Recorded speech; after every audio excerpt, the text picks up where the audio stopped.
Deus, visita cada lar, tira tudo o que não provém de ti, cerca nossa casa com teu poder, dê ordens aos teus anjos a nosso respeito.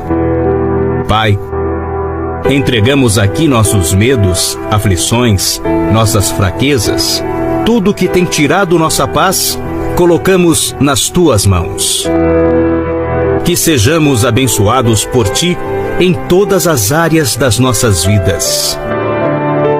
Senhor, agradecemos também pelo dia de hoje, pelo nosso trabalho, pelo nosso estudo, pelo nosso crescimento moral e intelectual.